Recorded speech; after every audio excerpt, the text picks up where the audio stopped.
Hello guys, this is your friend and we are back with a new fanfic. And if you enjoy this fanfic, then please press the like button and subscribe to my channel for more fanfic like this.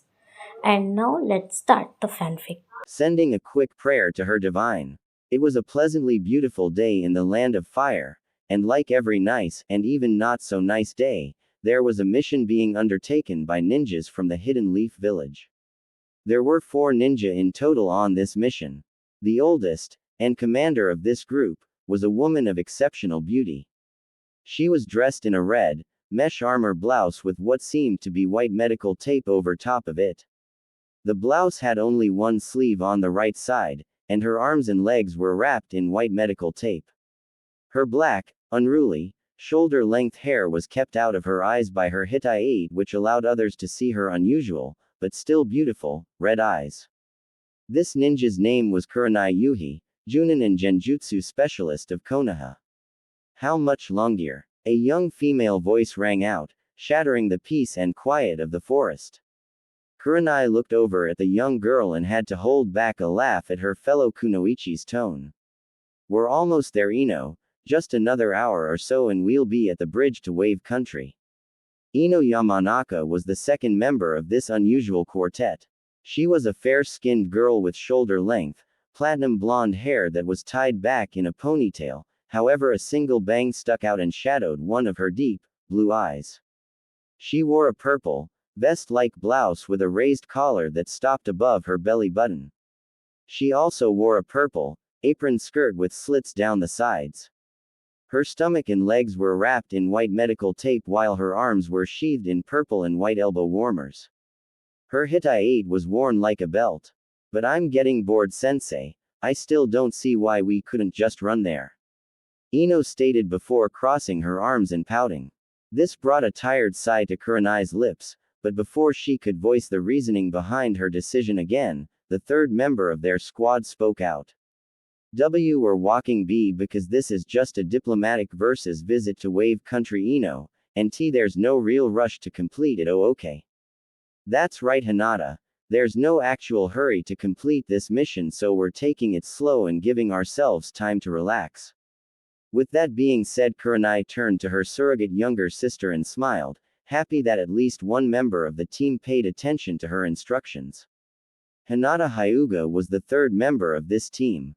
She had short, dark blue hair in a Heim-cut style and 2 chin-length strands framing her face. Her skin was the fairest of all 3 kunoichi on the team and held an almost ethereal glow to it. She was dressed in a baggy, cream-colored coat with fur lining the waist. She also wore plum-colored pants that reached to below her knees. Her most prominent feature were her eyes. Like her commanding officer, they too were an unusual color. They were lavender, like a set of pearls. This was because she came from the Hyuga clan, which was home to the famous bloodline the Byakugan.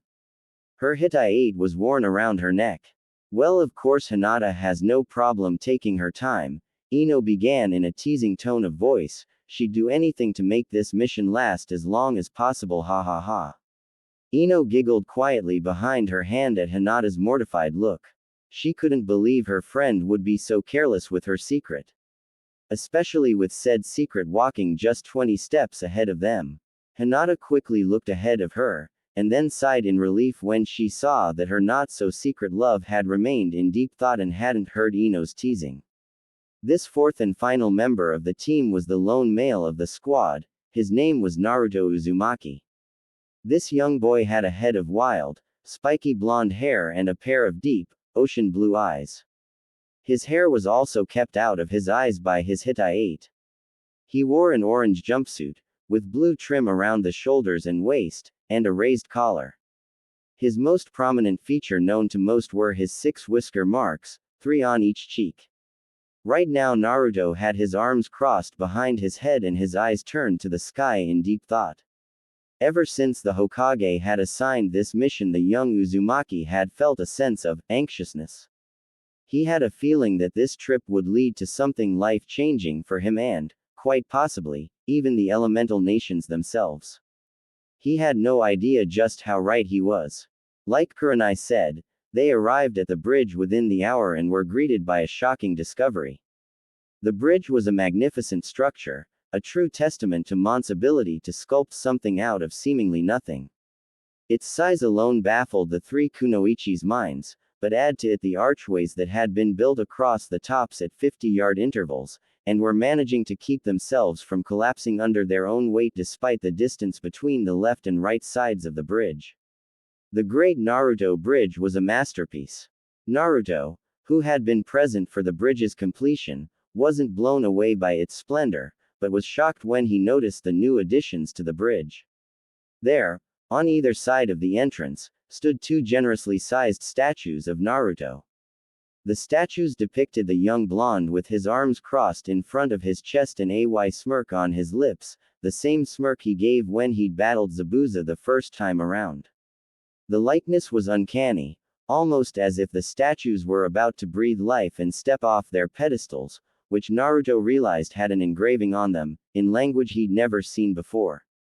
It read, Visimus. Once the other three members of his diplomatic envoy were able to draw their eyes away from the sight of the bridge, they were once again stunned at the sight of the statues that greeted all who passed by this way. One member in particular's shock swiftly turned to joy. Hinata had been left in awe of the great Naruto bridge. When she'd first learned that her Naruto-kun had gotten a bridge named after him, she'd been so proud of him, as well as elated that there was an entire country that recognized what a special person her love was. And now, that she got to see the bridge in person, she felt her heart swell once again with pride and happiness for her Naruto-kun. When she finally managed to pull her eyes away from the bridge, and was about to congratulate him on his tremendous accomplishment, she noticed that he was staring at something. A statue of himself. Hinata once again marveled at the people of Wave's crafting ability, but before she could lose herself in the beauty of the work, she heard Naruto say the word, Visimus, in a curious tone. Deciding to, hopefully, score some points with him, Hinata answered Naruto's unspoken question. Visimus means, victory is ours, Naruto-kun. Why you're having trouble reading and you understanding it because it's in a different language, Latin to be exact. Latin. How come I've never heard of it before? Naruto asked curiously. He hoped it wasn't one of the lessons he was forced to miss due to teachers kicking him out of class. He didn't want to look stupid in front of either Hinata or Ino. After the incident at the hospital, when he brought Tsunade back to heal Sasuke and Kakashi-sensei, Naruto's feelings for Sakura had begun to lose their intensity. He was looking to other girls to find a love interest, and these two girls were at the top of his list. He'd always considered Ino to be a beautiful girl, more so than Sakura. If he were being true to himself, she could be just as smart as her at times too. Hinata was a girl he'd never really noticed at the academy, but that didn't mean he didn't know she existed. He knew she was just as smart as Sakura, and she was also the nicest person he'd ever met. She had a way about her, something Naruto had been noticing the past month, that just made him want to hold her close to him and not let go. He chalked it up to her, admittedly, adorable innocence and partial naivety. Thankfully, his fears were quickly laid to rest. Come to think of it, I've never heard of it either, Hinata. How come you know about this language but we don't? Ino asked in surprise. Hinata, now with 3 sets of eyes on her, with the inclusion of her sensei, began to feel the heat rise in her cheeks and her hands subconsciously coming up to push her index fingers together out of habit. Well, Ino-chan, the reason I know about it is because as daughter to the head of the Hyuga clan I'm supposed to be well versed in all things, including history. I learned about what the world was like before ninjas existed, and learned that many people spoke the language of Latin for a time before it died out.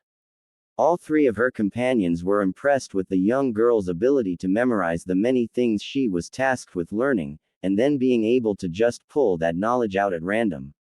It was an invaluable skill for a ninja to have. Thanks, Hinata. I wasn't sure if they'd covered that in the academy or not. Now I don't feel as dumb, knowing that it was something most people don't know. You must be smart to be able to remember all of the things those tutors you had taught you. Naruto exclaimed with gratitude that turned to impressed awe near the end. Naruto's compliment caused the young heiress to duck her head so as not to show off her reddening face. Luckily, Hinata was saved from a possible fainting spell by her sensei. Yes, thank you, Hinata. Now, if we're all done asking questions, let's continue on to the town and find a place to stay for the trip, then, we'll begin conducting our business. And with that, the quartet began its trek towards the village. But with every step he took, Naruto could feel the knot in his stomach grow tighter and tighter, and all he could think was, why do I get the feeling that after this trip, nothing will ever be the same? Ooh. It didn't take them long to make it across the bridge and into the village, and once there they made it a point to find a place to stay for their trip. As they waked through the town, the females of the team noticed all the different looks Naruto seemed to be getting. They ranged from pleasant smiles to flirtatious looks. These Hinata didn't appreciate, and the young Uzumaki seemed oblivious too. Just as they had found a suitable hotel to stay in, they heard a voice call out to them, "Hey Naruto, is that you?" At the sound of his name, the blonde turned his head and was met with the sight of Tazuna, the master bridge builder. "Hey old man, whoa, what's with the nice clothes?" Naruto had noticed that Tazuna was dressed in a fairly nice, royal purple pallium draped over pristine, white robes. "Haha, Naruto my boy, it's great to see you again. As for the clothes, they were given to me after I was elected as a member of our Senate." Naruto threw a confused look at the man and asked, "What's a Senate?" Before Tazuna could answer, Hinata once again stepped forward with her knowledge of ancient times. The Senate is much like our government, Naruto-kun. They oversee the rules and regulations of the land they govern. Tazuna looked to the young Hyuga with a gleam of respect in his eye as he rebutted, "It's nice to meet someone with knowledge of the ancient customs, but you're only partially correct. The Senate technically has no official say in how the city-state or country is run. That's actually left up to the councils, we just get to give advice." Naruto nodded his head in understanding before asking, "Did they have a Hokage then too? I mean, since they seem to have a multi-level government like us, did they have a single leader at the top of it all?" This time it was Tazuna who spoke first. As a matter of fact, there were times where the Senate would grant a single man the title of dictator and give him, essentially, total control over the city. In fact, this reminds me of what I was searching for you for, Naruto. Before Naruto could ask why he was being sought out, his fellow blonde decided to voice her displeasure at being forced to stay on her feet, after being promised time to rest. Yeah, can the two of you wait until we all get a chance to settle down before continuing this fascinating conversation? I'm tired. It was after this that the fourth, and leader of their little group, decided that her young charge was correct. Ino makes a valid point, Naruto. You'll have all the time you want on this mission to ask Tazuna questions. For now, the rest of us would like to relax after that long walk. Naruto balked at this. But Kurenai-sensei, you were the one who said that walking here would be relaxing for us. Why are you complaining about being tired now? Kurenai felt the heat crawling up her neck at the genin's true words and thought, damn it Kakashi, you told me that Naruto was oblivious, so what's with this? Quickly trying to save face, the Junin quickly cleared her throat before speaking. Ahem, well, Naruto, I was speaking for Hinata and Ino's sakes. They're probably sore from all the walking and wish to sit down at the very least, don't you think? Naruto's eyes gained a disbelieving light to them but was kept from responding again, this time by Tazuna.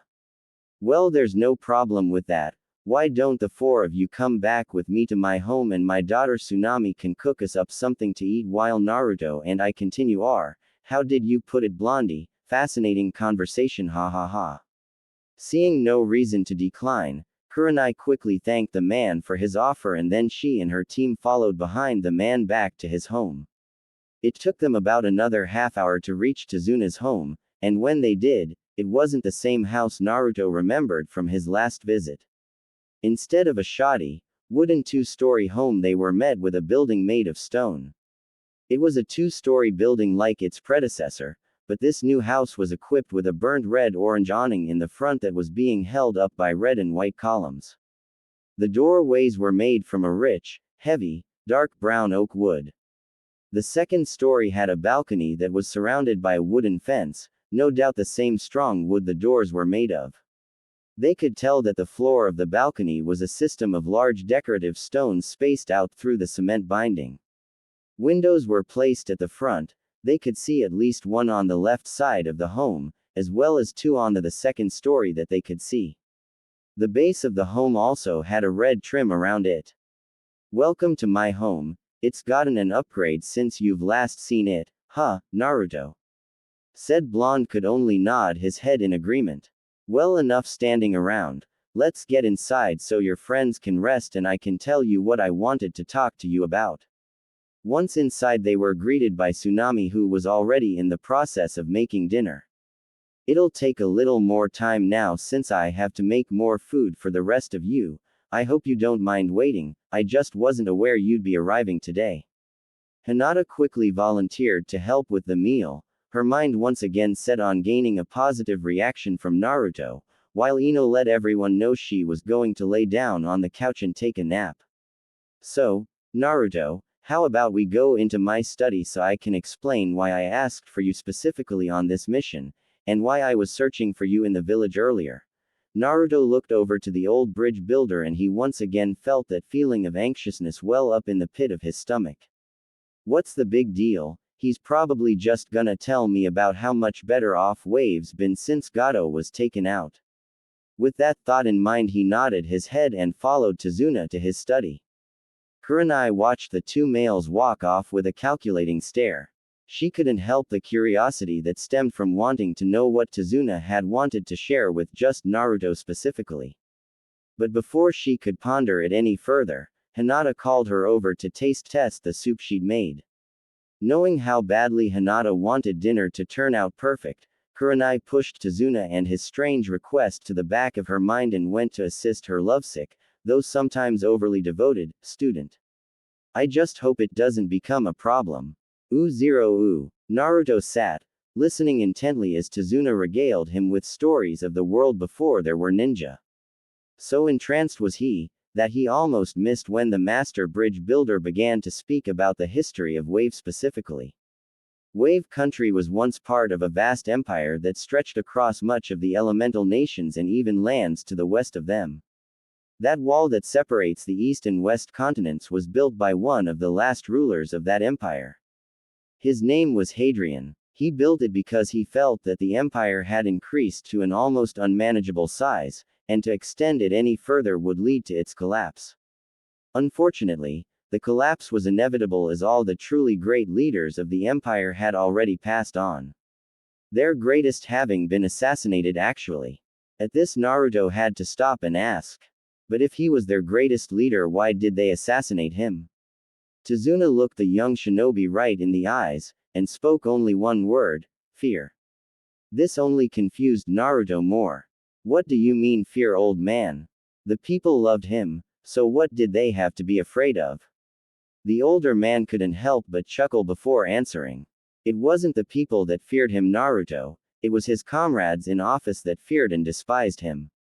They felt this way because of his position as dictator.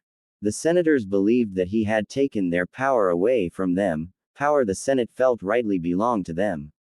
Naruto's mind was a whirlwind of thoughts, as he thought about how the same thing that happened to this ancient dictator could happen to him if he were to become Hokage of the Leaf Village. He lifted his head and looked Tazuna in the eye before asking, "What was the mon's name, Tazuna?" The blonde couldn't fail to notice the smile that made its way onto the older mon's face, nor the spark in his eye as he said, "Now Naruto, that's just the question I was waiting to hear from you. Tell me, have you ever heard the name Julius Caesar?" The knot that had been forming in Naruto's stomach pulled even tighter at the sound of that name. "Caesar. See, can you, ya know, tell me about him?" "Caesar? I mean." Naruto sat, literally, on the edge of his seat waiting for Tazuna to tell him of the legendary leader. After learning that this guy ruled over such a large empire, Naruto found himself needing to learn more about him. At the sound of the name, Caesar, Naruto began to hear a whisper in the back of his brain. Knowledge is power. Learn more and watch all the doors that open up for you. Ha ha ha, of course I'll tell you, kid. After all, he is the greatest man in Roman history. At this, Naruto ed his head in confusion. Rome? What's that, Tazuna? Rome was the name of the empire Naruto. It started with the city-state of Rome, which later became the now deserted Whirlpool, and expanded from there to this. At that moment he unrolled a map he had on the table.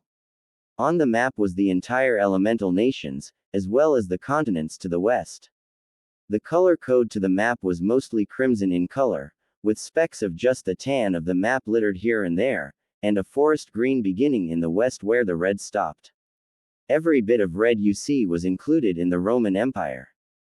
The uncolored specks were neutral city-states, and the green patch that starts here in the west was the unconquered, barbarian lands. Naruto wasn't sure what to make of this. How could one little city-state be the head of such a vast empire? But, how did it get so big? How did Rome manage to cover so much land? The young genin had this gnawing curiosity eating away at him. He wanted to know more, he needed to know more.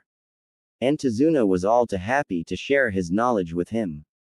Well, obviously Rome wasn't built in a day, Naruto. First, they conquered their neighbors. Then, once those people were added to the population, the size of the army increased as well, giving them an easier time conquering other smaller city-states until they had a large enough force to overcome bigger groups of people. It's a domino effect, Naruto. With his curiosity about the empire itself quelled for the moment, Naruto returned them to the main topic he wished to discuss. Okay, that makes sense. So did Caesar rule over all of this? This time Tazuna let out a disheartened sigh. Unfortunately, no, he didn't. Caesar was assassinated long before the empire ever reached the height of its expansion. However, I have no doubt that, had he not been murdered, he would have brought the empire to its height much faster than those rulers who followed after him, and even been able to keep it from falling apart. The young blonde could feel the waves of sadness as Tazuna spoke about the murder of the great dictator. So what kind of person was Caesar, old man? He sounds pretty great from what you're telling me. Well, he was considered a master public speaker, one of the greatest in Rome's history. Julius Caesar could make you do what he thought you should do by giving you a speech. Caesar was also a military genius. He thought of every conceivable advantage while on and off the field of battle, and always made sure that his enemies would be at a disadvantage in responding to him. He was brilliant in his ability to relate to people and make them like him. He could be friendly with his ordinary soldiers, because he was in battle with them and showed that he had just as much guts, and as much stamina, as they did. Julius Caesar was considered by many to be the greatest Roman in history. Young Naruto was completely captivated by Tazuna's description of Caesar. The only other person he'd ever heard anything close to such praise for was his village's fourth Hokage, and even he wasn't elevated to the status of greatest citizen in history. However, before Naruto could ask any more about the great general, a call of "dinner's ready" pulled the two males from their conversation. As Naruto got up from his seat to leave, he was stopped by a hand on his arm. Looking back, he saw Tazuna with a strange light in his eye. He looks like he knows something I don't. Then again, this whole afternoon's been filled with learning new things. Naruto lifted an eyebrow in confusion before Tazuna answered his silent question. Naruto, there's some ruins on the far end of the village that I think you'd be interested in seeing. If you'd like, I can draw you a map so that you can find your way there. There's some things there that I'm sure you'd like to see. Naruto's eyes lit up and he swiftly nodded his head. Yes. Ooh. As they all sat down for dinner, there was only light conversation between Tsunami and Hinata, as well as Naruto and the newly arrived Inari, Tazuna's grandson. While Naruto and the young fisherman chatted away, both were oblivious to a set of red eyes upon them. Kurenai had managed to push her curiosity to the back of her mind while she helped Hinata with her stew, but upon seeing Naruto and Tazuna exit the study after over 2 hours of talking, she couldn't stop herself from, once again, wondering about just what the two males had been talking about for so long. What could the two of them honestly have been talking about for so long? There's no way they were just catching up, not with the look they both have in their eye. So, Naruto, how was catching up with Tazuna-san? She was hoping she could trip the young blonde up, and get him to reveal some of what the two of them had talked about. Kakashi did say that Naruto was easy to trip up, I just have to ask the right questions. Naruto, as a matter of fact, was about to tell the Junin what he and Tazuna had spoke about, but before he opened his mouth the voice in the back of his head whispered to him, "Don't tell her about what you've learned. She may try to go with you to the ruins tomorrow, and you don't want that. If she goes she'll report them to Tsunade and that could lead to more snooping around. Make something up and leave out everything you've learned today. Remember, knowledge is power, and for too long you've been without power, don't you think it's time you had some?" Agreeing with the voice, and deciding he liked the idea of having power, Naruto went on to tell Kurenai that they had spoken of what the two of them had been up to at first, but after running out new experiences to share, the two males simply spoke about how much better off the village seemed, and Tazuna had even explained the shipping business to Naruto. "Well, that's nice. I remember Tazuna-san had something important to tell you. Did you two get a chance to discuss it?" Kurenai hoped that Naruto wouldn't read too much into her curiosity. She didn't realize Naruto had already caught on to her game. "Unfortunately, Kurenai-sensei, we didn't. I was so caught up in Tazuna's explanation of how the shipping business works that I'd forgotten to ask him. This wasn't enough for the Genjutsu mistress. That is unfortunate. Tazuna-san, why don't you tell Naruto now so you don't run the risk of forgetting again?" At the end she threw a small smile at the bridge builder, in the hopes to disarm any hesitation he might have about speaking of the topic in front of others. "But sensei," Naruto cut in, "does that seem right? Tazuna said he had something he wanted to discuss with me, not the rest of the household. Think about it, if you were given documents to deliver and were told they were meant for the receiver's eyes only, would you look inside?"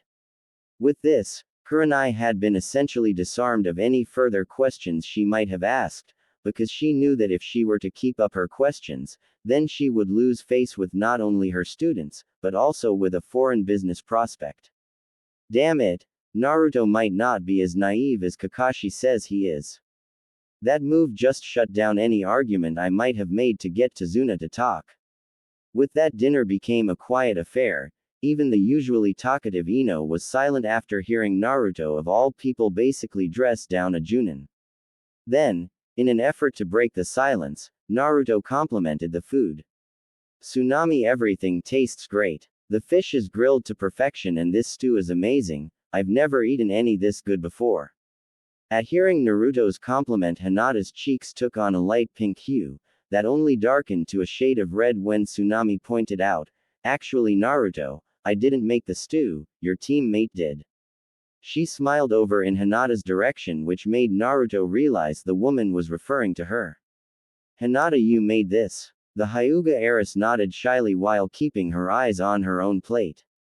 "Wow, I was serious, this has got to be the best stew I've ever had."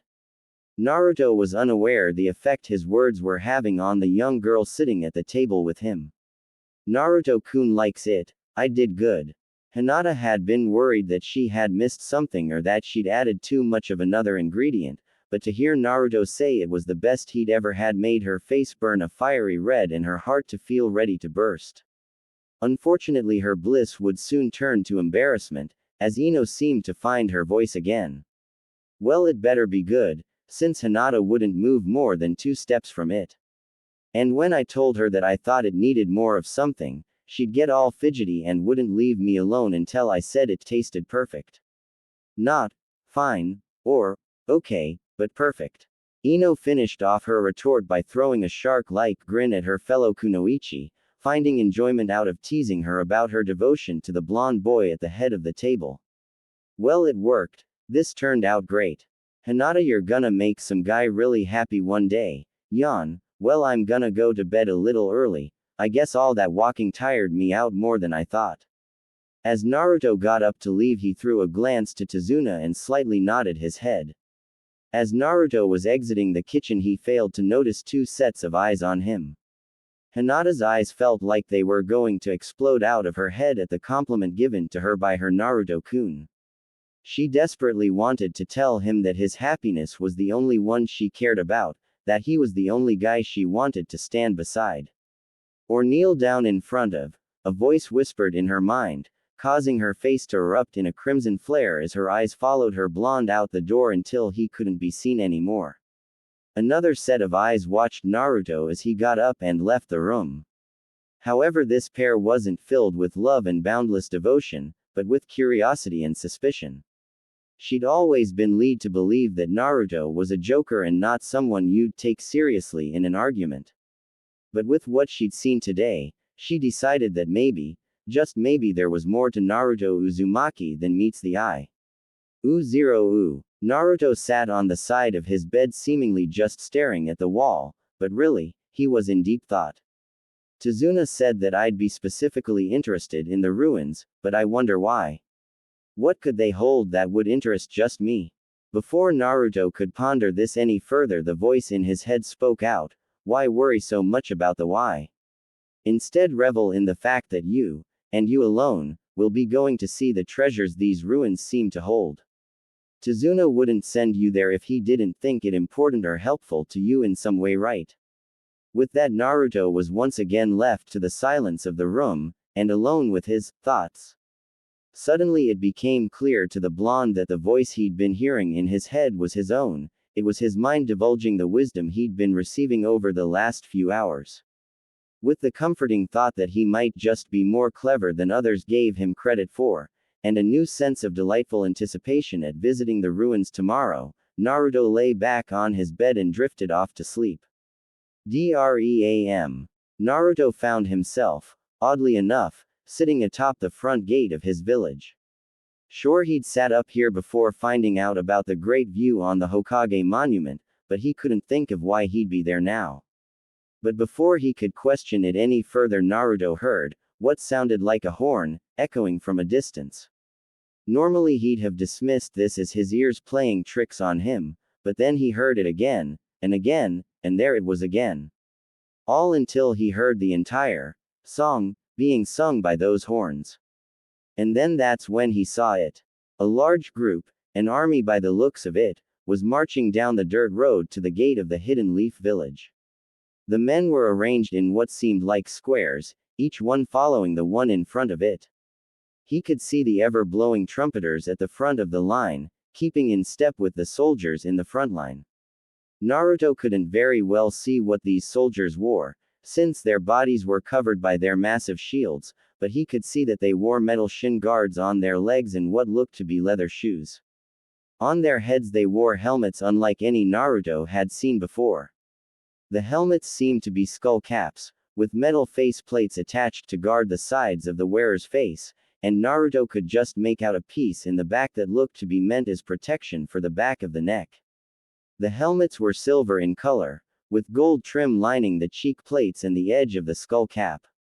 There were also golden circles, 3 on each cheek plate and 2 on either side of the skull cap. Further back, Naruto observed that there were other soldiers that were dressed differently from these frontline soldier. He could see some soldiers had plate armor, silver, metal plates stacked on top of each other and tied at the back by leather straps. These men also wore what seemed like scarves around their necks. Probably to avoid chafing, Naruto thought before continuing his observations. He noticed that the soldiers had a short sword at their waist, the scabbard straps slung over their shoulders, and a slightly shorter blade fitted to the opposite side of their waist. Naruto could see that around their waists the men wore leather skirts around their waist. Terujas, his mind corrected him. These leather strips at times were studded with metal caps for added protection. On their feet they too wore metal greaves and leather shoes. These men had helmets in similar fashion to the ones in the front line. A small dot of red out of the corner of his eye caught Naruto's attention next. This man had a red streak of horsehair going across the top of his helmet horizontally. He also had a red cloak hanging from just his right shoulder. Naruto saw another soldier with these additions and noticed that, while most men wore the plated armor, some of these men had different styles of armor. Some had what seemed like metal scales peeking out from over their tunic, others had chain mail. Some men wore the plated armor, while others had armor that looked like muscle. Cuirass. Naruto's mind informed him again. Naruto summarized that these differences in armor were used to separate rank, and to make sure that everyone could plainly see this separation. The neighing of a horse drew Naruto's attention back to the front of the march, and he noticed for the first time men riding, and leading the other men, on horseback. He noticed that these soldiers had silver cuirass that allowed the shoulders of their blood-red tunics to show through. These were covered by red leather strips as well, just as their waists were covered.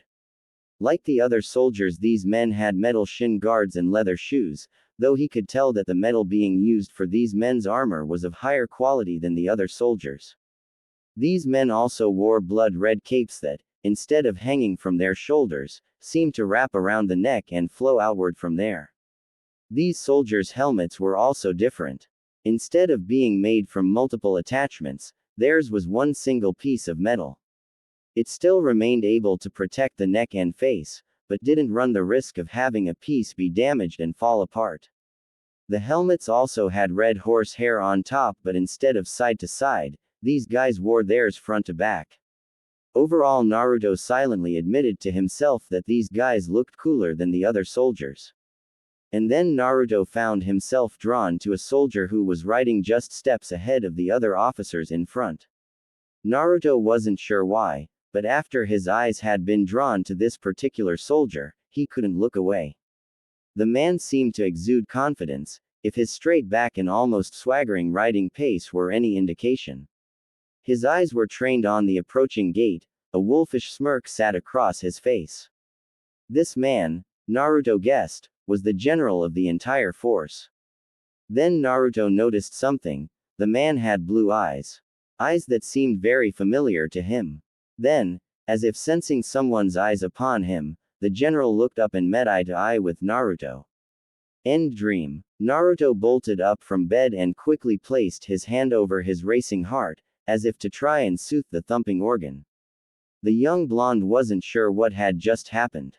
One minute he was staring at that general, the next, their eyes meet and he's thrust from his own dream as if he were an unwelcome quest. However, before awakening, Naruto remembered a feeling, one he felt when he looked into that guy's eyes. Not only had he felt the power of the man, the absolute dominating presence he seemed to give off in waves, but he also felt a sense of familiarity. As if he'd seen that man somewhere before. So engrossed was he in his thoughts, Naruto never noticed the bedroom door cracked open, nor the pale lavender eye that watched him so intensely. While Hinata could have used her Byakugan to watch her love sleep in that morning, it wasn't the same as seeing him in the flesh, instead of just a ghostly outline of him and his chakra pathways. Yes, she could have concentrated and gotten a better image, but again, she reasoned with herself, it just isn't the same. When she saw the wide-eyed look on his face upon his awakening, Hinata summarized he'd had either an exciting dream, or a terrible nightmare. While at first she'd hoped for the former, maybe it was about me, her mind swiftly turned against her and decided if it had been an exciting dream, it would have been about Sakura. And this made the Hyuga princess both sad, and very angry. Sad because she wanted her Naruto-kun to notice her as the one who should stand beside him as he rose to glory, but angry because his attention was given to someone so unworthy of it. Here was Sakura, being given the only thing Hinata's ever wanted, and she just throws it away like garbage. The thought just infuriated the young girl. She would do anything to have her Naruto-kun look at her the way he'd looked at Sakura, anything to gain favor with her most precious person. Anything. Breakfast was another mostly quiet affair, with the only real talking being Tsunami asking everyone how they'd slept and conversing with them about the dreams they'd had, if any. Naruto once again listened to his inner voice and told the other members of the breakfast table a more appropriate response. He told them he'd dreamed of a world where everywhere he went he was allowed free ramen. Hinata, knowing this to be a lie, but not wanting to risk displeasing Naruto by being nosy, and because I don't know how I'd explain knowing he was lying, kept quiet. And so breakfast continued on as it was. After breakfast was finished, and while Tsunami did the dishes with Hinata's offered help, Naruto and Tazuna retreated back into the study so Naruto could receive his map. And while Tazuna may not have noticed the pair of red eyes that would glance in their direction, Naruto did, and made a mental note to keep the map out of her sight so as not to arouse any more suspicion. Single quote. I don't need her nosing around trying to figure out what I'm doing. I don't get why she won't just leave me alone. While Naruto and Tazuna entered the study, Kurenai and Ino made their way to the living room. It was a modest room, comprised of relatively nice furniture, a nice blue couch with stained wooden trim, a deep blue chaise lounge chair, and a nice little wooden coffee table in the center of the room. On the floor were various rugs of relatively good quality atop stained wooden floors. Kurenai took to sitting on the couch while asking Ino to take the lounge chair so that they could talk. Ino, confused about what the older Kunoichi wished to discuss, took her seat and waited patiently for Kurenai-sensei to address the topic of discussion. Ino, have you noticed anything off during our time here? While I understand we've only been here for about a day, I've personally felt as if something strange was going on. I was hoping to see if anyone else noticed it too. She didn't specify that it was Naruto that she felt off about because she wasn't sure how close the two blondes were to each other, and didn't want to risk being confronted for her curiosity. Luckily, she quickly learned there was no need for concealment. I'm glad it's not just me sensei, because yes, I've noticed Naruto has been acting strangely since even before we got here. Then, after we met up with Tazuna-san he got even weirder. I tried to get a read off him last night after dinner when he got up to go to bed, but I dunno, I couldn't figure him out. Kurenai was relieved to learn that she wasn't the only one to notice the blonde boy's strange behavior. I'm glad to know that I'm not the only one who's noticed. Normally I know Hinata would notice this kind of stuff but, considering the subject, she probably doesn't think there's anything wrong with him. Ino snorted before replying. Yeah, and I wasn't kidding last night when I said she was dead set on making sure that Stu was perfect. I mean, I get it if she's trying to score points with Naruto because I'd do something similar for Sasuke-kun but, she had this look in her eye when I would tell her something I thought needed fixing. Like she'd just committed a crime by not having the meal be perfect. This bit of news was like an ice block dropping in the Genjutsu mistress's stomach. She knew her student had feelings for the blonde Jinchuriki but what Ino just described went far beyond any schoolgirl crush, and bordered on complete devotion to a single person. She desperately hoped her fears were unfounded. Unfortunately the ice block in her stomach refused to melt away. Pushing her fears for her student to the back of her mind for the moment, Kurenai re-engaged Ino in conversation about the lone male on their squad and what they thought was causing his strange behavior. Naruto and Tazuna exited the study about an hour after they'd gone in, the map tucked away in one of the pockets Naruto's jumpsuit had on the inside, keeping it out of sight of prying, red eyes. Informing the rest of his team that he was going to visit Zabuza and Haku's graves for a while, Naruto had reached the front door when he heard a soft voice ask, Naruto-kun, do you think, maybe I could go with you? Naruto felt a little bad at having to turn Hinata down, but he knew this was a trip meant solely for him to take right now. Maybe later, when he could speak with her alone, he'd let Hinata in on what he'd learned as well as what he was going to learn later today.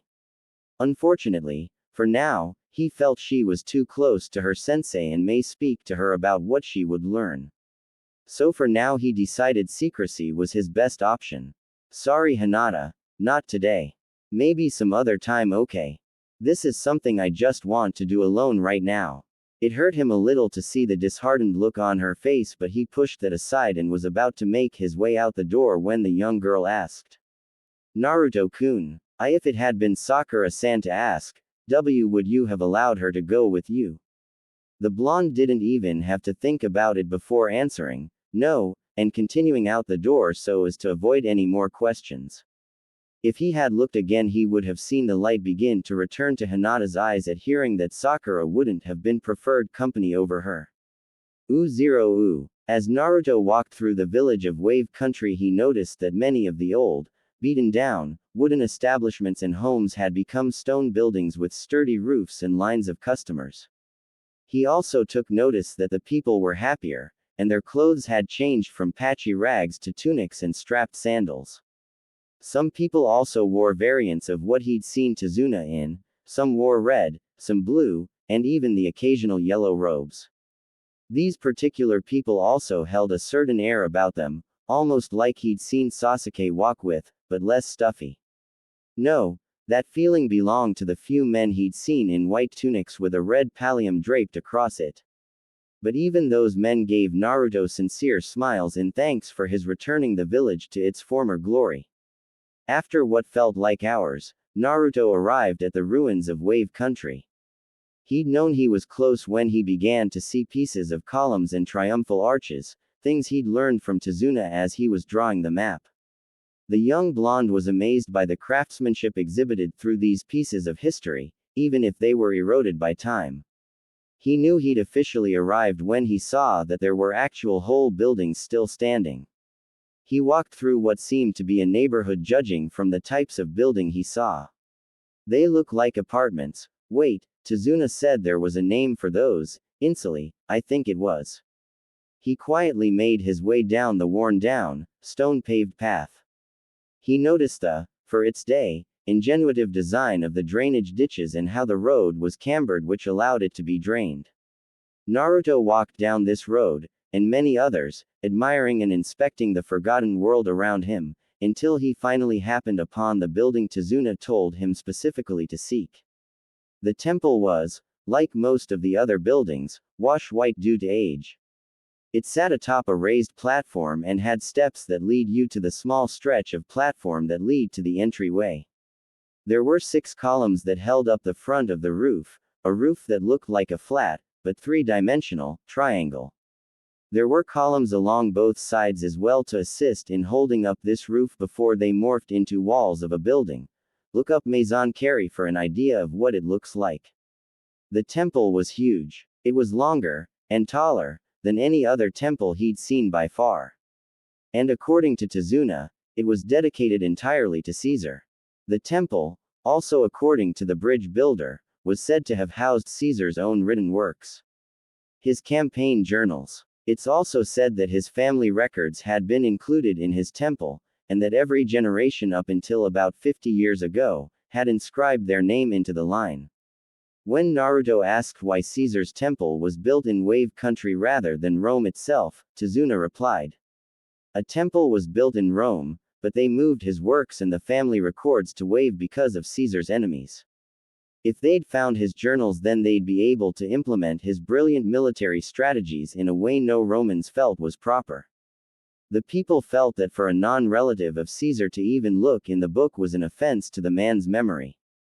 And if his enemies had known the location of his family record at any time, then his bloodline would have ceased to exist centuries ago out of their fear of another Caesar being born.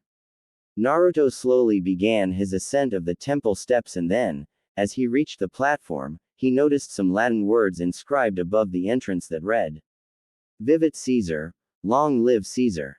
After reading the inscription on the wall, Naruto once again began his entrance into the temple. As he began to move forward, the blonde could feel the knot in his stomach returning, and the anxiousness in his heart began to cause the organ to beat rapidly. He remembered the last time he'd felt this way was rewarded with knowledge of this once great empire and a famous general. So, with thoughts of what the reward would be for this time, Naruto strode in with a more confident step. He was completely unprepared for what he saw upon entering the temple. There, in the very center of the temple, stood a statue. This statue was so tall, it missed touching the ceiling by perhaps 5 to 10 feet. While Naruto was sure it had at one time been colored, it now stood white like everything else in the ruins. However, unlike everything else, the color loss was the only indication that this statue had been affected by time. There were no cracks, no chips, and no erosion. The statue had remained in perfect condition. The statue depicted Caesar in the same outfit as Naruto had seen the general in his dream wear, except he'd taken off his helmet and held it tucked underneath his arm while his right arm sat holding the hilt of his gladius, showing him to be left-handed. However, as magnificent as the statue was, the thing that truly caught Naruto's attention was the mon's face. With his helmet off, Naruto could see very clearly the face of the great dictator. It also explained why Naruto had felt such a familiarity with the blue-eyed general in his dream. What he saw brought tears to his eyes. Because what Naruto saw was an adult version of himself. Zero. There, standing right in front of him, was essentially a giant statue of himself. It was seeing this that made Naruto realize why Tazuna had been so insistent about speaking with him, why he'd told Naruto about Rome and the ruins of Wave Country. Naruto was a descendant of Caesar, the greatest man in an empire's entire history. It almost seemed too good to be true. But then, years of hurtful words and scorn from an entire population began to rear its ugly head, and Naruto found himself feeling a bit of doubt. How can I be related to someone so important? This guy was loved by, basically, his entire empire, while I'm looked at like a disease on human society. It just doesn't seem possible. Despite Naruto's recent enlightenment to his own advanced mind, he still found it hard to believe that he could be related to the powerful figure that stood before him. No matter how much his own mind screamed it was true. But then Naruto remembered the family records that had been placed at the very back room of the temple. The records that had been continuously written in up until 50 years ago, and was bound to be able to tell the blonde if any Uzumakis had written in it. With this hope in mind, Naruto began a mad dash for the rear of the temple. Passing by several rooms, which Naruto had learned were used by the shrine maidens of old, the blonde found himself at the entryway to the last room. Stopping just outside the doorway, all Naruto could see from his position was the blank wall in front of him. He tried to take a step forward, so as to get a look at what was inside, but his legs wouldn't move. He was afraid. Naruto feared that this was all a joke, or a dream. He feared that he would look through the log book and find that he was not related to the great man whose statue he'd just left. He expected, and slightly hoped, that this was all just a dream and that he would wake up as soon as he entered this room. He hoped for the dream scenario because it wasn't the first time he'd had a dream like this, only in those others he was related to the fourth Hokage, not a ruler of an entire empire. As Naruto stood there, debating what to do, he felt a knot reappear in his stomach. Something that was happening a lot lately. Then he remembered that it was this same knot that he'd felt just moments ago as he was debating whether to enter the temple or not, and when he went along with the feeling he found the statue, something that wouldn't have come to pass had he played it safe and turned around. So, armed with renewed faith, the young Uzumaki stepped through the doorway and into the final room of the temple. What he saw wasn't what he'd been expecting. Whereas Naruto had expected the final room to be immaculately furnished, the room he walked into was sparse and nearly empty.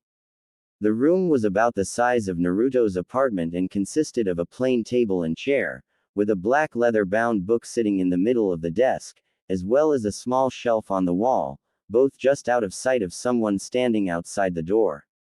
The shelf contained 2 rows of books, all brown, leather-bound and 4 fingers thick. Naruto guessed those were Caesar's campaign journals, which made the black book on the table the family records. With a lump in his throat, Naruto slowly walked over to the chair, pulled it out, and sat down. After scooting in, the young blonde let out a breath he didn't know he'd been holding, causing the dust on the tabletop to kick up and swirl around in the air. A testament to just how much time had passed since anyone had been in this room. He lifted his shaking hand and reached out towards the book. XXXXXX. Almost immediately after Naruto had left the house, Tsunami asked Hinata if she'd go out and get ingredients for dinner that night. Hinata, always the polite one, accepted the task with a smile. And so, Hinata now found herself walking through the village with grocery bags in hand. She was happy to do a favor for someone who saw her Naruto-kun as the great person he was, a person who deserved nothing but the utmost respect and unwavering loyalty. Her mind spoke up. Hinata found nothing wrong with her devotion to the blue-eyed, blonde-haired genin.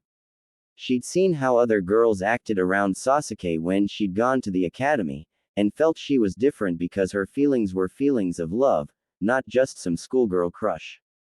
She didn't find it odd that she was so inclined to gain favor from her Naruto-kun, nor did the young Hyuga find it strange that she didn't share the depths of her feelings with her surrogate older sister Kurenai.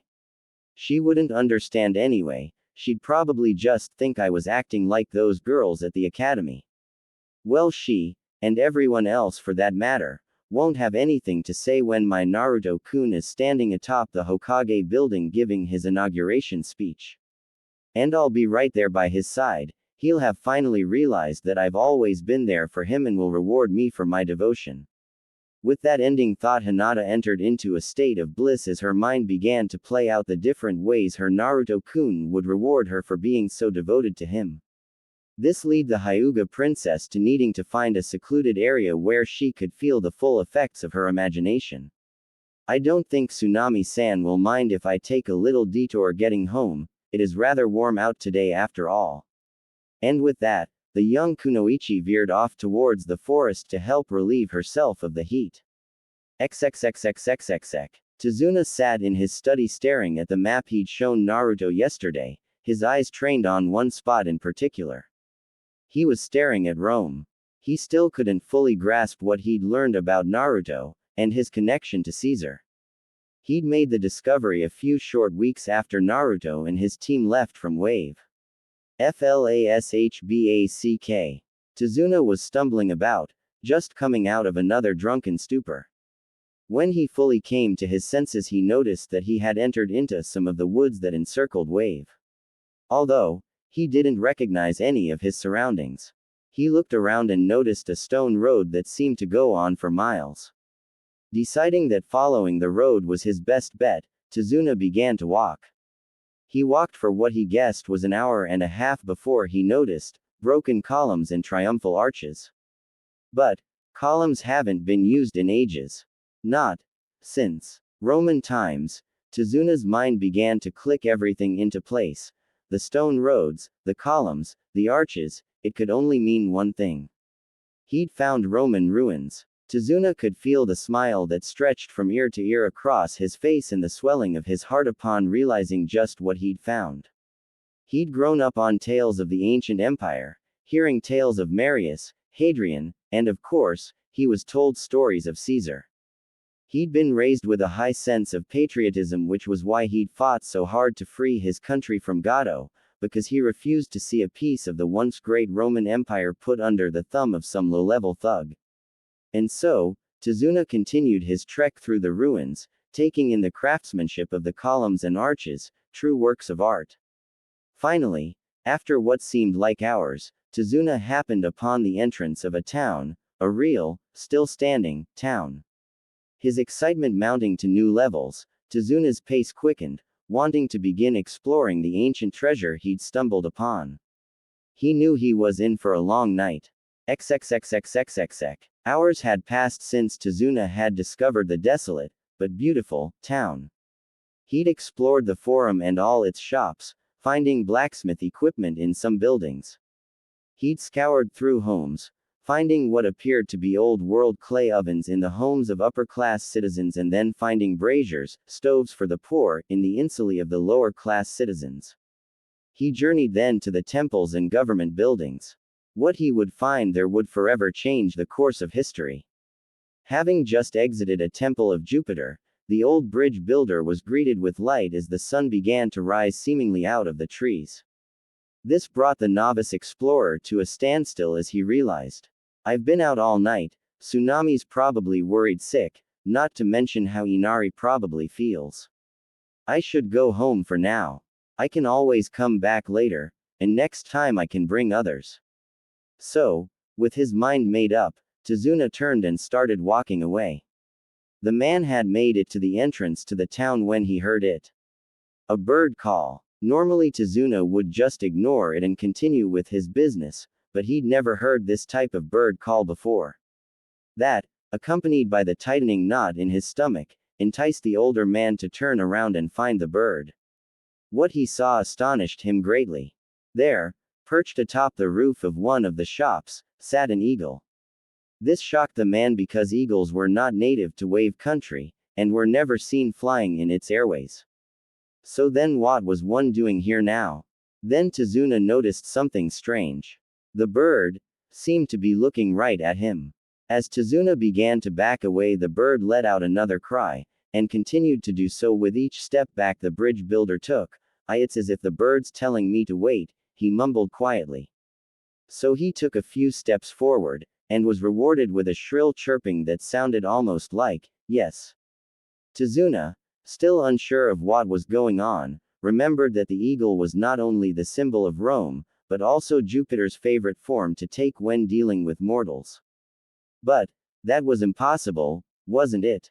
Before he could ponder it any further, the bird hopped from its perch and floated in the air, its wings gently flapping to keep it afloat, and then turned around and began to fly back into the city.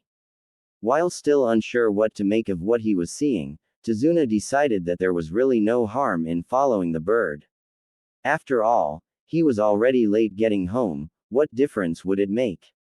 So he began to run, chasing down the eagle that had stopped again to wait for him. He ran for what felt like forever, passing by familiar buildings he remembered exploring the night before, and then catching glances at the buildings he had yet to explore as the bird carried him deeper into the ancient city. Finally, the majestic bird settled on the rooftop of a building. And what a building it was! Tazuna now stood in front of the largest building he'd seen in among the ruins. Ruins, this temple looks like it hasn't aged a day. But he didn't have long to marvel as the bird began to call to him again. Looking up, Tazuna noticed, once again, that the eagle was looking right at him. It would look at him and then turn its head down, before lifting it again and letting out a cry that echoed across the city. Following the knot in his stomach, Tazuna began to walk forward until he reached the bottom step that led to the temple. He could feel his heart race as he looked to the step, and then to the bird perched above him. Only to see that the bird was gone. The man rushed back a few feet to be able to see beyond the temple as he searched the skies, but there was no bird in sight, not even a speck in the cloudless sky to show that it had flown away. This only made the bridge builder's heart race faster. He'd heard many legends and tales of how the eagle of Jupiter guided men and women to a path that would later lead to greatness, or appear and fly away from a place to hint at danger if Jupiter felt your life was worth sparing. Taking note that the bird had appeared and flown to the temple, Tazuna took heart in the knowledge that it was the former. With a renewed sense of purpose, Tazuna walked back to the steps, and began his ascent towards the temple door. What he saw once he'd reached the platform nearly knocked the man off his feet. There, above the entryway, was the Latin words for, "Long live Caesar." This was unbelievable. Tazuna was floored. His legs felt weak, they shook, before he sank to his knees. Feeling wetness on his face, he reached up. When he pulled his hand away, he found he was crying. Tears of joy continued to stream down his face as he began to laugh. He'd found it. He'd actually found it. One of the stories he'd been told as a boy was that one of Caesar's temples had been built somewhere in Wave Country, long before it was ever known as such, and was the home of not only the Mons military journals, but his family record as well. And now, thanks to the eagle, he'd found it. While still on his knees, the Tazuna did a quick prayer, and sent thanks to the gods, before standing on shaking legs and slowly making his way inside. Once he'd reached the entryway, he noticed a large set of legs standing atop a platform, a statue of Caesar no doubt, and what he saw once he was finally inside astounded him. The statue was a masterpiece. Every detail looked to have been sculpted with the utmost care, creating the most lifelike image out of stone that Tazuna had ever seen. It looked as if the statue would step right off the platform and head right into battle. Tazuna spent long minutes inspecting the statue from his place on the ground, continuously finding something new to marvel at. The way the cape seemed as if it would begin to rustle in the unseen wind, the way the muscles in the arms expressed readiness in how they were positioned, and then there was the face. When the older man's sight reached the face of the great general, his eyes nearly rolled right out of his head.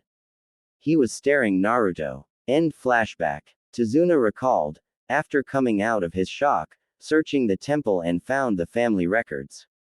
What he found made the man do something he'd never imagined himself doing. He fainted. After awakening from his impromptu slumber, the bridge builder placed the book back on the table and rushed home as quickly as possible. He had to let everyone know what he'd found. First, of course, he returned home where he was engulfed in a teary hug from his daughter, who thought him dead in some hole or mauled by the wildlife of the forest. Tazuna quickly put his daughter's mind at rest and told her of his discovery.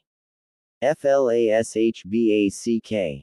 Tsunami, I'm sorry I worried you so much. I was out drinking last night. At this, his daughter let out a huff of disappointment. Sigh, yes, I know, but I was out drinking last and wound up wandering into the woods.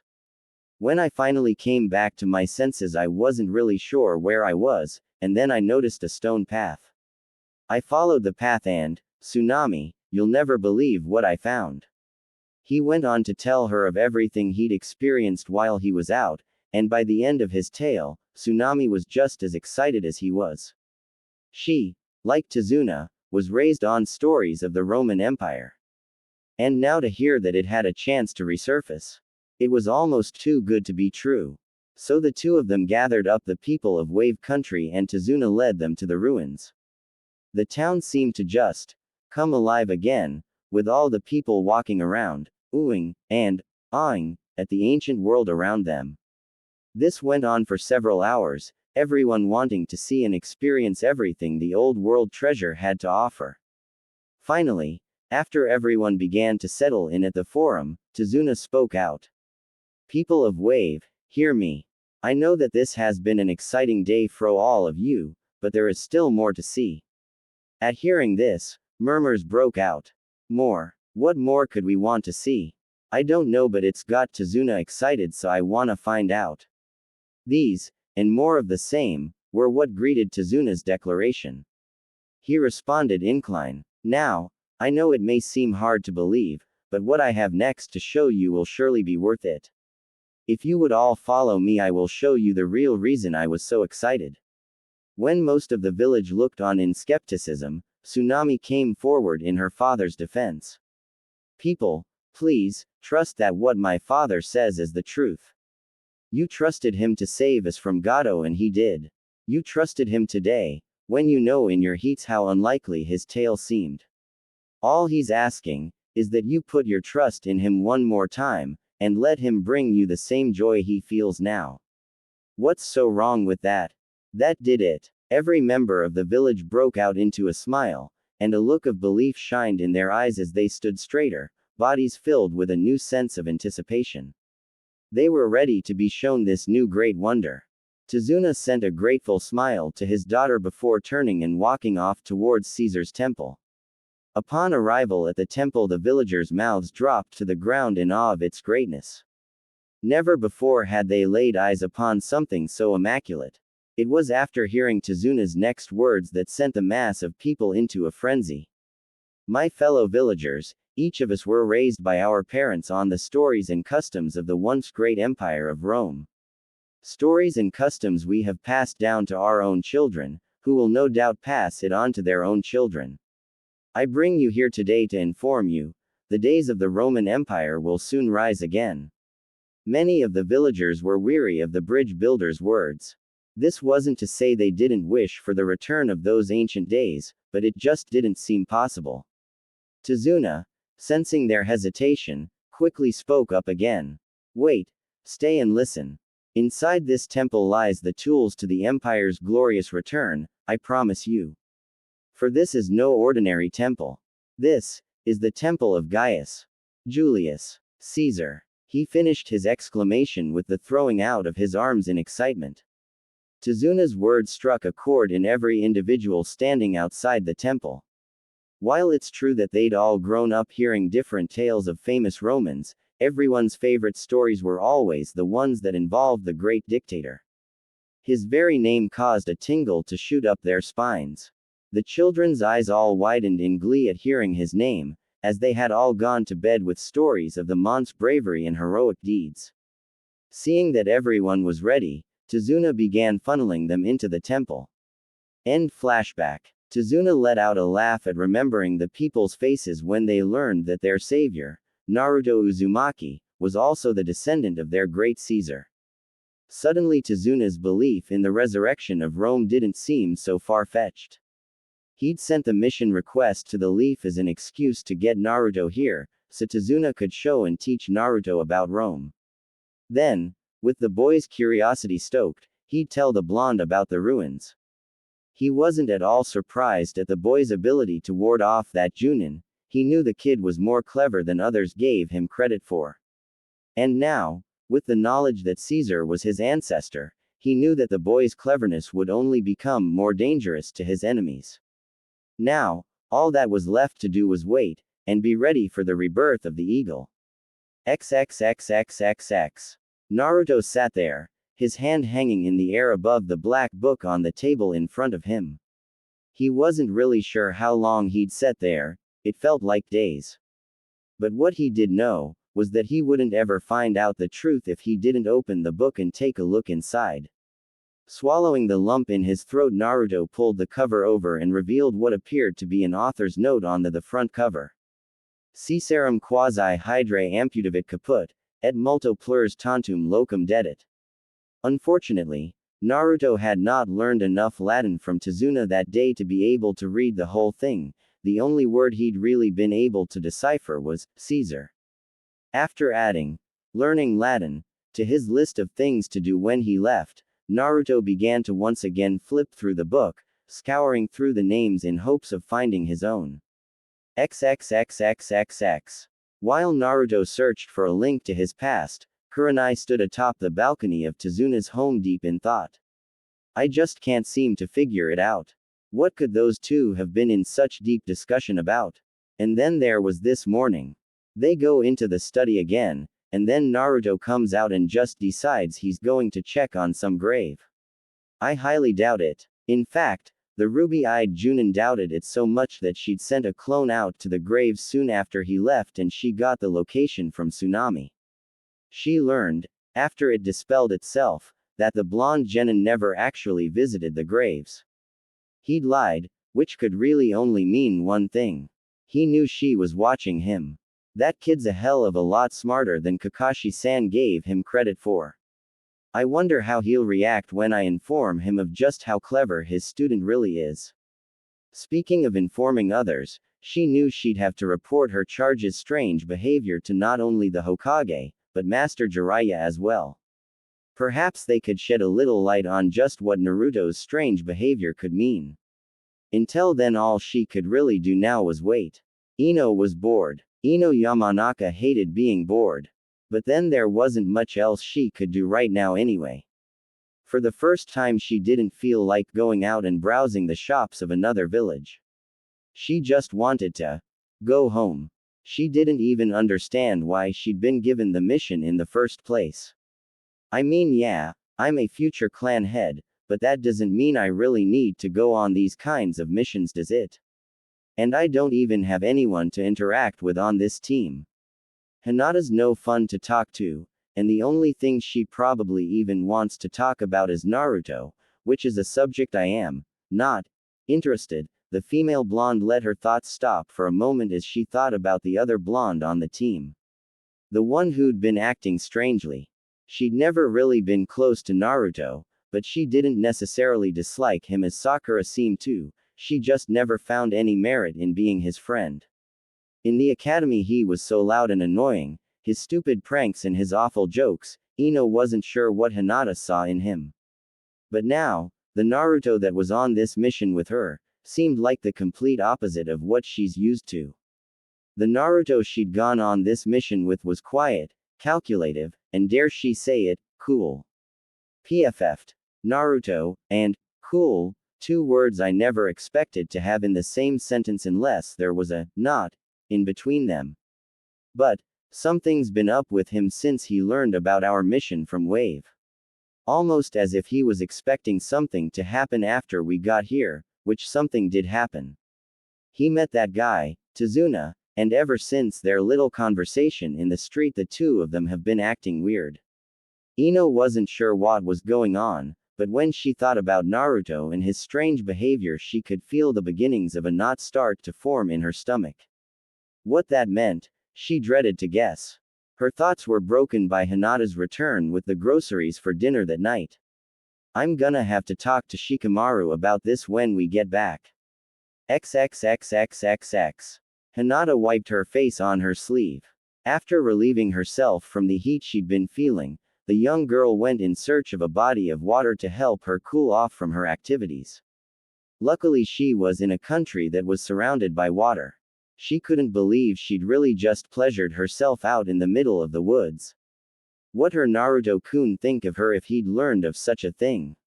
He might never accept me if he knew what I just did. I have to make sure he doesn't find out. While normal girls wouldn't have thought this way, Hinata Hyuga was no normal girl. Her devotion to the blonde Jinchuriki was absolute. An order from him superseded even that of the Hokage or her own father. After years of neglect at the hands of her claw, Hinata became dependent on the sense of confidence and self-worth she got from watching Naruto. He'd become her entire world, and he hadn't even known it. But that will all change. Soon, I'll be strong enough to not only tell him how I feel, but also show him as well. Then, when he sees what I've done for him, he'll allow me the privilege of serving him. With those reassuring words, the fiercely loyal Hyuga princess began her return to Tazuna's house, where she would wait patiently for her Naruto-kun. XXXXXX. Naruto sat there, his eyes glued to the page in front of him. It read, Kagado Uzumaki. There it was, near the very end of the book. Naruto didn't know who this Kagado was, but he held the name Uzumaki, so that counted for something, right? Don't start panicking, Tazuna said. It's been 50 years since anyone's written in this book. For all I know, this guy could be my grandfather or something. I'll just have to. Before the young Uzumaki could finish his thought, he noticed something near the bottom of the page. It was faded, but it looked like letters. Knowing he would need better light to see, Naruto decided to head outside the temple. Once outside, Naruto carefully opened the book back to the last page, and held it so that the sunlight would cause the paper to become see-through. When he looked at the bottom of the page again, there, in childish scrawl, was another name. Kushina Uzumaki. Although Naruto still didn't know who this person was, a girl from the sound of it, he was even more certain now that he was related to the man whose statue resembled him. He just had to figure out who was Kushina Uzumaki. For the moment though, he'd go back inside and take a look at all the things he'd passed over in his rush to find the truth. So, turning around, Naruto walked back up the steps and into the temple. After returning inside, Naruto put the book inside one of the pockets of his jumpsuit, so as not to run the risk of laying it down somewhere and forgetting it. He searched through each room he came across, though most of them were boring bedrooms. Then, as he reached farther back in the temple, he came across something interesting. He found a mannequin wearing the same suit of armor as the statue. He noticed that, while not in the worst condition, the armor was still unreliable in battle due to its age and lack of use. And yet, despite its aged appearance, the armor still held its dignified look. Deciding he liked the look of the armor and the sense of power he felt coming from it, Naruto came up with an idea. Why not have my own set of armor made? So, after going back to where he found the records, the blonde genin found an inkwell and a quill, sitting on one of the shelves of the bookcase, that he took back to the room with the mannequin. When he returned with his utensils, Naruto sat in front of the suit and began to sketch it on one of the blank pages at the back of the log. He followed this up by drawing it from both sides, as well as the back, until he had a perfect set of blueprints for the entire suit of armor. From the helmet to the metal guards on the shin. Naruto also made sure to gently move back the folds of the red cloak, so as to get a better look at the whole cuirass. In doing so, the blonde revealed a set of leather shoulder pads that sat over the armholes of the armor. Another thing Naruto discovered, as he made a full trip around the armor, was that the leather shoes were actually more like boots. They went as high as the middle of the calf.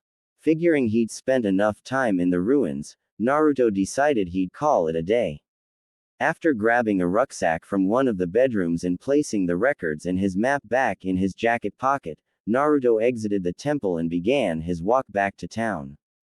Just have to make one stop before going back to the house. XXXXXXX. Hello, and welcome to Tsuchi Nagita froze, his greeting left unfinished as he stared at who had just entered his store. Tazuna was right, he looks just like him. Standing at the doorway to Tsuchi's shop was Naruto Uzumaki. Hello sir, I saw your sign outside and was hoping you could help me with something. You are the master blacksmith, right? When Naruto first saw the sign that read, Tsuchi's Swords and Armors, he had been expecting to see a large, burly man standing in front of a forge with a leather apron and a smithing hammer in it. What he got was something totally opposite. The man in front of him wasn't thin or out of shape, he just had a more athletic build than one would expect from a master blacksmith. Although, he at least looked old enough to be a master blacksmith, at least he's got a beard. The man was dressed in a sturdy tunic and probably strapped sandals, had shoulder-length black hair that was tied back in a ponytail, wore a full beard on his face, and was covered in black soot. His muscled arms were crossed in front of his chest and were resting on the counter he stood behind. When Naruto asked his question, the man blinked his charcoal eyes and refocused his attention on the blonde in front of him. Ahem, I can assure you, young man, I am the blacksmith you seek. Tsuchi by this point had walked from around the counter and had extended his hand. My name is Tsuchi Nagita, welcome to my store. Naruto extended his own hand and gripped the older man's in a firm grip. My name's Naruto Uzumaki, and I was hoping you could handle a request I'd like done. I have the designs here. Naruto pulled out the black book and opened it to the proper page, but I have no skill in forging and require a skilled hand, preferably the best in the village, to bring it to life. Are you able to help me? Naruto edged his eyebrow in curiosity as he waited for the man to speak. Tsuchi had taken the book from the young Uzumaki and looked at the page he turned to. Upon seeing the designs he was taking about, Tsuchi's heart nearly stopped. These designs, where did you come up with such an idea? If I may be so bold to ask. The blonde merely smirked, giving him a wolfish expression. I think you and I both know where these designs came from, Mr. Nagita. I came to this shop because I felt a pull when I waked by. Now, make no mistake, this wasn't the first shop I passed. No, there were a handful of others, and I recall feeling a pull towards a few of them, but the feeling I got as I walked by your shop was so strong it nearly caused me to topple over. I knew then that this was the place that would help me begin my ascent to greatness, or was I mistaken? Naruto ended his response with a slight turning down of his head, his brow furrowed as if in thought, and his eyes taking on a questioning gleam as if he were truly thinking about his decision. Tsuchi, after hearing Naruto's tale, and knowing how good this opportunity was for him, quickly ate up the bait the blonde had thrown out. No, no sir, you were not mistaken. I would be more than happy to take on this request for you.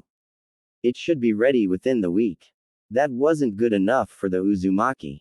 I want it in 2 days. 2 days. Yes sir, you must understand, quality work takes time. Especially if you're hoping to wear this into combat. Funny, I seem to recall seeing a sign somewhere saying they offered the fastest delivery in town. Maybe I should go there. I'm sure they could have it done in 2 days. Heck, they might try to show off and have to me by tomorrow. What do you think? Tsuchi understood now. He understood the importance of the items he was being asked to create. These weren't just tools to be used in battle. No, these were a symbol. A symbol that the eagle had risen like a phoenix from the ashes and was ready to take the world under its wing again. With this in mind, Tsuchi knew only one response was appropriate. He placed his fist over his heart and spoke. I fall to command, Imperator.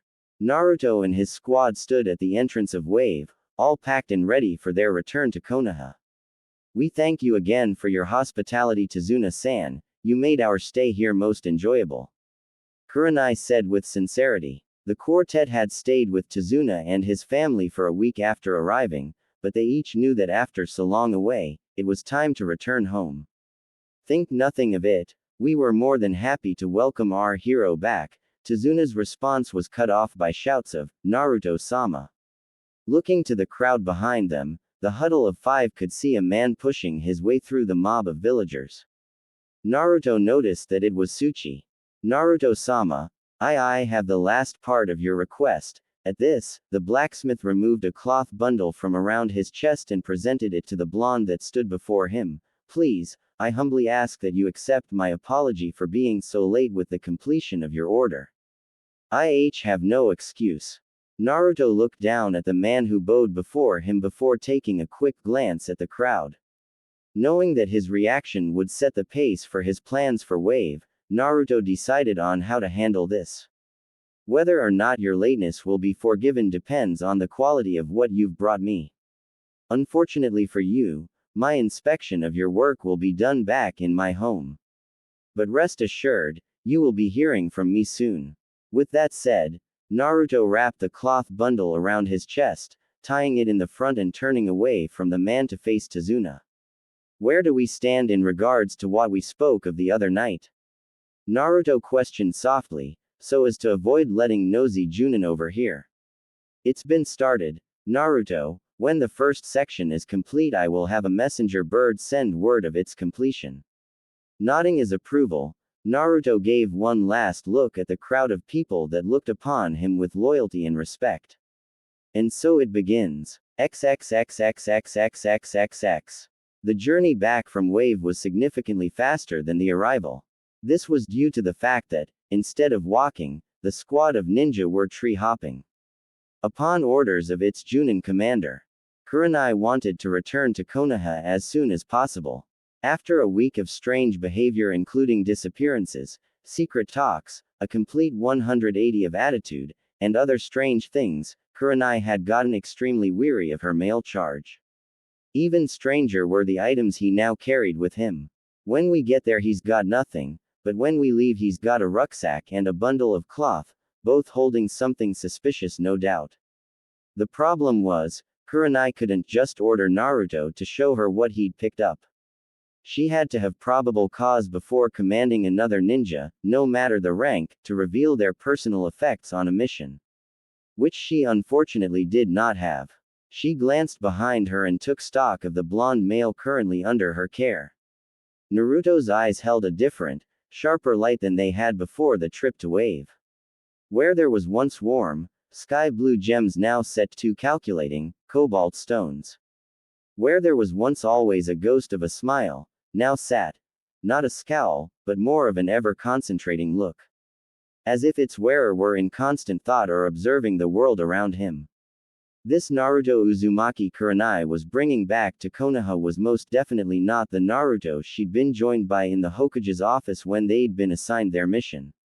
Naruto, who had been in deep thought over his final talks with Tazuna, sensed someone watching him and brought his mind back to the present. Without letting her know, Naruto did his own analysis of her. She'd been weary of him since the first night they'd spent at Tazuna's home. He noticed it during dinner when she'd tried to subtly interrogate Tazuna, as well as himself. While Naruto wasn't sure why the female Junin was so interested in his affairs, he was sure about one thing: he didn't like it. I'll have to be careful for the time being. There's no telling what kind of trouble could be caused if I don't exercise a bit more caution with my plans. Although, Naruto wasn't the only blonde on the team in deep thought. Ino stared at the male who ran ahead of her, her thoughts on the subject a swirling mass of confusion. I just don't know what to make of all this. Naruto's acting way weird, Kurenai-sensei's acting weird about Naruto acting weird, and even Hinata's acting weirder than usual. Oh man, it's times like these I wish I had Shikamaru's brain. Resolving once again to seek out her slacker genius teammate upon returning to the village, Ino did her best to push the cluster of confusing thoughts to the back of her mind and focus on the journey home. It was harder than she thought. XXXXXXXXXX. When the quartet of ninja reached the front gate of their home, 3 of the 4 ninja had to rein in their anxiousness to enter the village and begin their personal missions. Hinata was not one of those 3. Hinata had dreaded coming home, because that meant going back to the Hyuga compound and dealing with the harsh, cold mannerisms of her family. Her depressed thoughts were broken by her sensei's words. All right team, I'll go and give the mission report to Lady Tsunade, the rest of you are free to go. Hinata, seeing no way out, drooped her head and began to walk in the direction of her home. However, her departure was halted when another voice, a male voice, called out to her.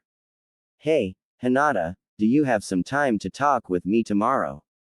There are some things that I really want to talk to you about. Is that okay? Hinata almost couldn't believe her ears. Her Naruto-kun wanted to talk with her. But this didn't sit well with Kurenai. The Genjutsu mistress didn't trust having this new Naruto around her student. Hinata's frightening level of feelings for the blonde, coupled with Naruto's new silver tongue were a dangerous combination. Hinata, don't forget we have team training tomorrow. Don't you think afterward you should relax, because it sounds like Naruto wants to have a pretty deep discussion and I'm not sure you'll have the energy for such a thing once we've finished. Kurenai hoped that her words would cause the girl to consider turning down the offer. Her hopes were dashed. I don't see the problem, Kurenai-sensei. Are you saying Hinata doesn't have the fortitude to handle team training as well as a discussion with a friend? Naruto ended his rebuttal by staring directly into the woman's ruby-red eyes with his own cool, cobalt pair. A staring contest ensued, but it wasn't just a game, it was a test. Whoever blinked first failed, and Kurenai could feel her eyes start to sting. She was saved though when Hinata had came to her decision. Kurenai-sensei, I'll be fine. Naruto-kun wouldn't ask to speak with me if it wasn't important.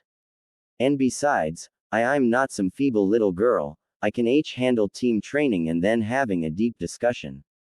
Hinata's response started off docile before sounding like someone who'd been offended.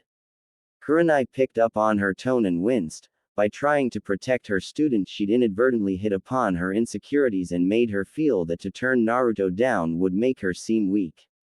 Something Kurenai knew Hinata never wanted to have happen. Damn it, I was so intent on blocking Naruto that I wasn't watching what I said to Hinata. I only hope this doesn't turn out as bad as I think it will. I'm sorry Hinata, I didn't mean to come out that way.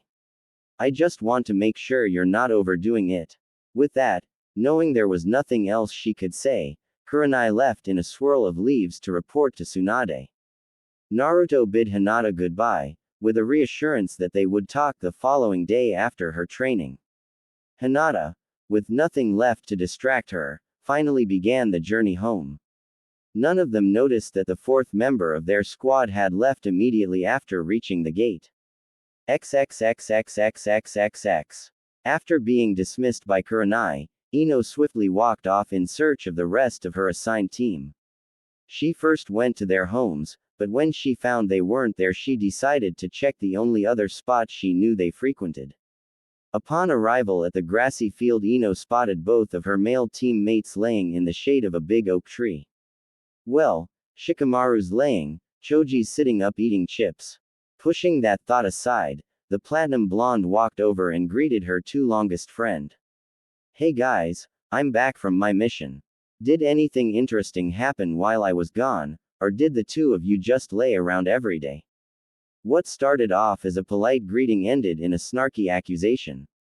Shikamaru never sat up, he simply glanced over at the lone female on his team and said. Actually Ino, something interesting did happen while you were away. The girl's eyes widened in anticipation. it was so quiet in that me and Choji actually managed to relax while you were gone. The look of anticipation fell away and was replaced with annoyance at the shadow manipulator's jab. Ino was ready to explode on her teammates. W had begun to laugh at her, when she suddenly remembered what it was she really wanted to speak with Shikamaru about. Hey, Shika, there's actually something I was hoping I could talk to you about. See, while I was on the mission, I started noticing something strange going with Naruto. I talked with Kurenai-sensei about it, since she noticed it too, but I didn't really get an answers from that conversation. And obviously I didn't talk to Hinata about him, she would have been even less help. I figured I would talk to you, and maybe you could help me figure it out.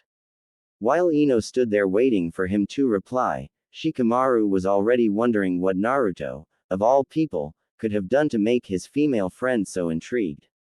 Well, why don't you start by telling me just what it is that Naruto was doing that's got you coming and interrupting my cloud watching with your troublesome question?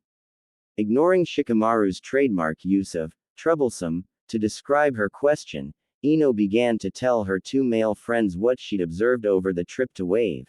The strange, secret conversations between Naruto and Tazuna, even throwing in the weird talk they'd had in the middle of the street, the way Naruto spoke to Kurenai and how he'd managed to dodge her probing questions. Hinata's increasingly strange behavior, and finally the items Naruto had brought back from the trip.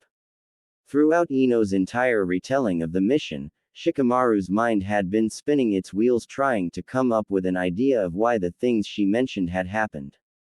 He had a hunch based off what Ino had told him of their first night in Wave, but he didn't want to jump to any conclusions, especially if his hunch proved correct. His thoughts were broken by Ino's shouting. Shika, are you even listening to me anymore? Sigh, not really, Ino, I was too busy trying to figure out the answer to your troublesome question. So unless you don't really want my help, I'd appreciate you being quiet for a bit, okay? Ino's mouth clicked shut and her cheeks gained a pink tint to them after hearing Shikamaru's tone. Shikamaru sat up and entered into his traditional thinking pose. XXXXXXXXXXXX. While Ino was working on the Naruto mystery, from her own angle, Kurenai was currently standing in the Hokage's office speaking with her about it. The diplomatic mission was a success, we arrived without issue and our time there went smoothly. Tsunade sat at her desk, fingers steepled in front of her face, and eyebrow raised as she listened to Kurenai report their mission. Tsunade was a woman who, while in her 50s, was considered one of the most beautiful women in the elemental nations. Her straight, blonde hair was tied in two loose ponytails, with bangs framing both sides of her face. She wore a green haori with the kanji for gamble on the back over top a gray, sleeveless, kimono-style blouse which she held closed with a dark blue obi. Instead of traditional ninja sandals, Tsunade wore open-toed, black high heels. On her forehead sat a violet rhombus mark. However, her most recognizable feature was her breasts. Tsunade was owner of one of the largest pair in the elemental nations. You say everything went well, and yet I can sense the tension in your body. Heck, I can practically see it. What's got you so wound up? Kurenai visibly flinched at being called out on her anxiousness. She thought she had done well at hiding it. While she had intended to speak with the Hokage about Naruto, she had hoped to do so in a more relaxed state. I guess that's not happening. Well, Lady Tsunade, there were some strange incidents that took place during the mission and I was hoping to speak with you and get your opinion on them. However, considering the subject involved in these incidents, I wasn't sure how to broach speaking with you. At this, Tsunade raised an eyebrow in confusion. Am I correct in guessing that this subject is Naruto? Seeing the Junin flinch was all the answer she needed. Kurenai, if it involves Naruto in any way, don't ever be afraid to come to me. If there's a problem with him, I would want to solve it immediately, because even if I don't say it, that knucklehead's important to me. Actually, Lady Tsunade, that's part of the reason I found it so hard to discuss this with you. Kurenai began. Naruto was acting very strange during the entire length of the mission. He was a complete 180 from what one would expect from him. He was like a totally different person, milady. So, what you're telling me is, instead of being hyperactive, loud, and everything else we know the shrimp to be, Naruto acted like a competent ninja should. Kurenai could hear the underlying question in her Hokage's tone. Why are you questioning a miracle? Lady Tsunade, I know how it sounds, but you didn't experience it. This Naruto wasn't just acting as a competent ninja, he was acting like a leader. This sparked Tsunade's interest, and she asked her Junin to explain herself. XXXXXXXXXXXXX. While Kurenai and Ino tried to decipher the new Naruto, the subject of their mystery was on his way home.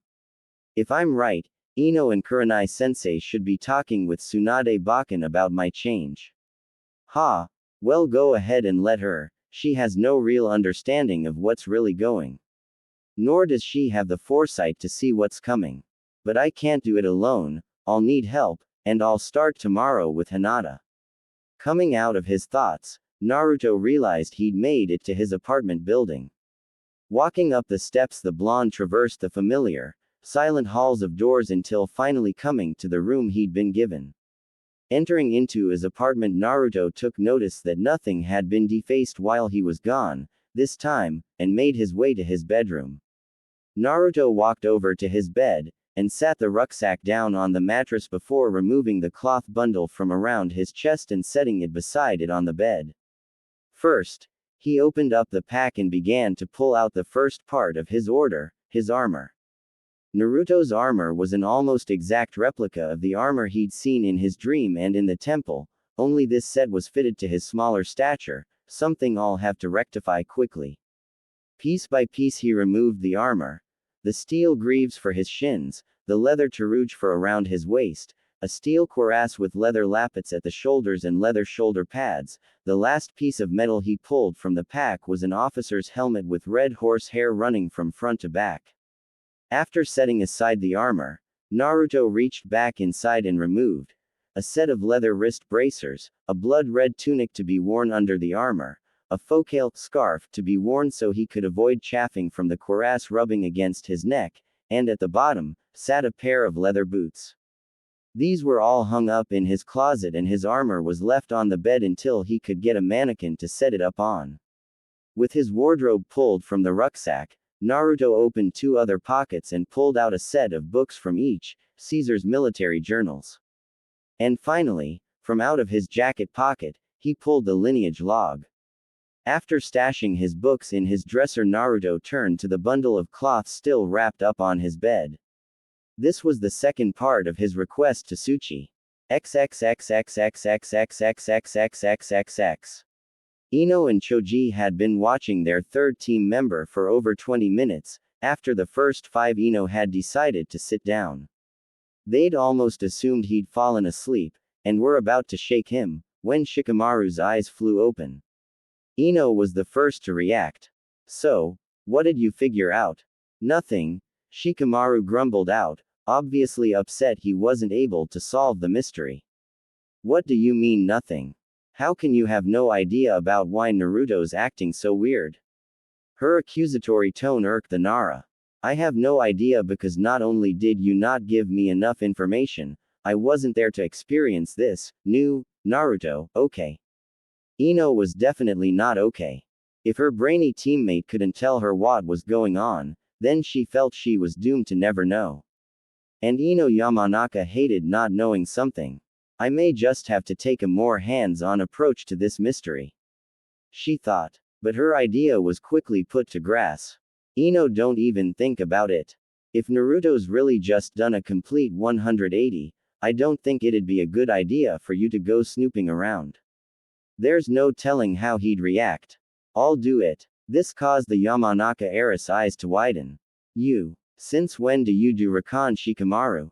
Well, normally I don't, but considering the circumstances, I'm the only one who can. This new Naruto sounds like he's got some skill. I wordplay, so the person investigating him is to be able to keep up.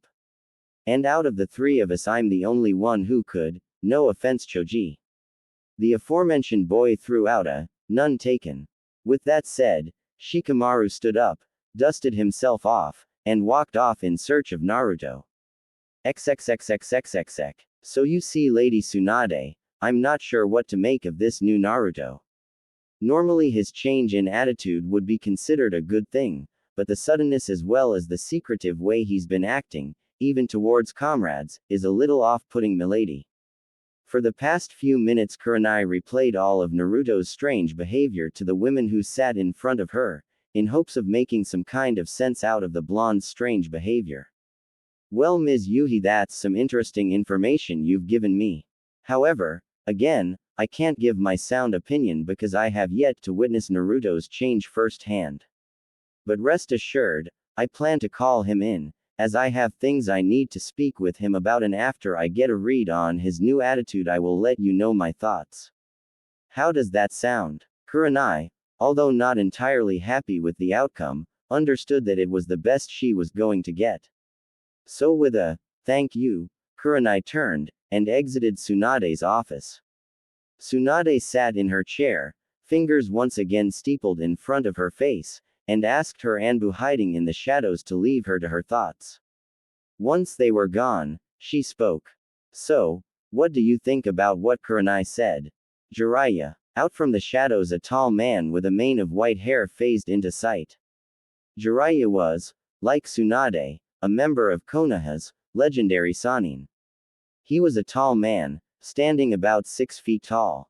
His snow-white hair was as long as the man was tall, the majority of it being held in a ponytail. He was dressed in a short-sleeved, olive-green kimono top with matching pants. Underneath this he wore mesh body armor that showed out of the sleeves of his shirt and legs of his pants. Over top of this he wore a red haori. Instead of a traditional forehead protector, his had a horn on either side and the kanji for oil in the center. Also, instead of traditional ninja sandals, the Sannin wore red geta. Well, Tsunade Heim, I'm in the same boat as you in this matter. I'd have to experience it firsthand. But from the tone of your Junin's voice this change in attitude should be watched closely. Do you know where the kid is now? Tsunade shook her head. Unfortunately no, at the moment I have no idea where he is. I guess the first place to look would be his apartment, and if not there then the ramen stand he frequents. Other than those two places I'm not sure where else he'd be. Jiraiya took all this in and told Tsunade he'd personally keep an eye on their godson. Then, silently, he made the decision to have some of his spy network go over to Wave Country, and see if they could find. I know this wasn't much of a conversation, I just wanted to open the door for Jiraiya to come into play for later. XXXXXXXX. Naruto slowly unwrapped the bundle of cloth, his heart beginning to pick up speed at the anticipation of seeing his final gift. He was not forced to wait long. Once fully unwrapped, Naruto stared down at the weapon nestled on the bed of silk. His very own gladius. The blade itself was only about 2 feet in length, its body double-edged with a triangle tip. Along its outer edge was the inscription, Veni, Vidi, Vici, which Naruto learned meant, I came, I saw, I conquered. And conquer I shall. Naruto thought as he turned his eyes down to look at the hilt. The hilt was made of ivory, with indents for the fingers for better grip, while the pommel as well as the guard were made of hardwood. It truly was a masterpiece. Next his eyes landed on the smaller blade next to it, the Pugio dagger. The Pugio's blade held more of a curve than the gladius, and was about half its length, but that didn't make the sidearm any less dangerous. Naruto remembered when he'd first decided to have them fashioned. Flashback. Naruto stood staring at the blacksmith in front of him. After making his request Naruto had returned the very next day to check on its progress. He was unprepared for what awaited him. He walked into Tsuchi's shop, the sound of hammer meeting metal the first thing to greet his ears. He walked to the back of the shop, behind the bamboo curtain-style door, and was then greeted with the sight of his chosen blacksmith pounding away at a slab of hot metal laying on top of an anvil. How stereotypical, Naruto thought to himself. Naruto waited patiently for the man to finish, so as not to distract him from his work. Once Suchi placed the metal into the tub of water and placed it back on the anvil, the blonde spoke up. It's nice to see you hard at work, Suchi-san. The sudden extra voice visibly startled the man. Ah, Imperator, forgive me for not noticing your presence earlier. If I had, I would have surely stopped to attend you. Your apology is not needed, I stood by so as not to disturb you while you worked. After all, how would you be able to finish on time if I interrupt you in the middle of your work? Speaking of which, how are you coming along? Suchi swallowed the lump in his throat before answering. It's coming along rather quickly, Imperator. I have no doubt that I will be able to finish it all in the allotted time. Naruto took these words in with great satisfaction and was unable to hide it. Something I will no doubt need to work on, he thought. Naruto had come to the conclusion that he'd need to learn how to keep his emotions in check if he wanted to bring honor to the name, Caesar. Naruto had been so deep in his self-beating tat he almost missed Suchi speaking with him. Excuse me, Imperator, Naruto stopped him. Naruto-sama, that is how you will address me for now, I do not yet have the standing to be considered your Imperator. Ah, forgive me. As I was saying, Naruto-sama, do you have your weapons forged yet? This threw Naruto for a loop. Naruto had not actually given thought to weapons, but thinking about it now he realized something. If he wants to resurrect the Roman Empire, and honor his ancestor, Naruto would have to do it right. That meant no jutsu, just pure military might, and that meant weapons. As a matter of fact, no, I hadn't even thought of weapons, Suchi. But now that you've informed me, would you be up to the task of making those weapons for me?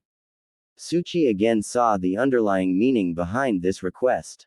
The weapons he would forge for the blonde in front of him would be the same ones used to carve out the first steps of the new world. Oh, of course, Naruto-sama, although it will take me considerably longer than 2 days due to the wait that will come with ordering the necessary metal, as well as material for the hilt. Naruto stood there, arms crossed in front of his chest, and thought of what he'd just been told. On the one hand he did require the weapons, but on the other hand he wasn't sure of how long he would be staying. About how long would these materials need to get here, and then how long would you take to make the weapons? Well, the materials would take about 3 to 4 days after I've ordered them, and then to craft the weapons will be about another 2 days, Naruto-sama. Seeing no real way to speed up the process, Naruto was forced to accept to terms and allow Suchi to return to his current task of forging Naruto's armor. With the placement of his unexpected addition to his order finished, Naruto turned and exited the shop and returned to Tazuna's home, where he would go up to his room and read through the first military journal. End flashback. When Naruto had arrived at the bridge ready to depart from Wave, he'd almost thought Suchi had been unable to finish his request on time. But now, looking at the craftsmanship of the weapons, and the ornate design of his dagger's sheath, Naruto managed to forgive the blacksmith for his tardiness, this time. Quickly writing a letter that he'd send back to the man later, Naruto then contemplated how to spend the next part of his day.